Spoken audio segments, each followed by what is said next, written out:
అదేవిధంగా ప్రతి వ్యక్తిని కూడా కోరుకుంటున్నాం. గ్రామాభివృద్ధి కోసం మనమందరం కూడా కలిసిమెలిసి పనిచేస్తేనే గ్రామాలనేటి అభివృద్ధి చెందుతాయి. ఆ దిశగా మనమందరం ప్రయత్నం కూడా ఉండాలి. అదేవిధంగా మీరు కూడా ఏ సమస్య ఉన్నా నా దగ్గరికి రావచ్చు. తప్పకుండా నాకు కూడా మీ దగ్గరకు వచ్చి చాలా విషయాలు మీతోటి షేర్ చేయాలనుకుంటున్నాను. రాష్ట్రం నుంచి జరిగిన పరిస్థితులు కావచ్చు, మీ బాధలు ఏంటిదో తెలుసుకోవాలని నాకు కూడా ఆలోచన ఉంది. కానీ కంటిన్యూగా కార్యక్రమాలు ఉండడం వల్ల, అసెంబ్లీ కావచ్చు, మిగతా కార్యక్రమాలు ఉండడం వల్ల మనం రాలేకపోయాం. మొన్న కూడా పల్లెపాట కార్యక్రమంలో కొన్ని విలేజ్లను తిరిగినాం.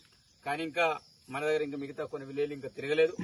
తప్పకుండా 4 తారీఖు తర్వాత ప్రత్యేకించి ఆల్రెడీ ప్రజా పరిపాలన కార్యక్రమానికి సంబంధించిన ఆజీల కార్యక్రమం కూడా నెక్స్ట్ నడుస్తుంది. కాబట్టి మళ్లీ మీ దగ్గరికి వస్తా, మీ సమస్యల పరిష్కారం దిశగా నేను ముందుకెళ్తా. కాబట్టి మీరు కూడా ఏ సమస్య ఉన్నా నా దృష్టికి తీసుకురండి. తప్పకుండా అది చేయడానికి నేను సిద్ధంగా ఉన్నాను తెలియజేస్తూ, మరి ఈ రోజు మీరు ప్రత్యేకించి ఈ యొక్క భూమి పూజ కోసం ఆహ్వానించినందుకు గ్రామస్తులందరికీ కూడా, అదేవిధంగా ప్రజాప్రతినిధులందరికీ కూడా మనస్ఫూర్తిగా ధన్యవాదాలు తెలియజేస్తూ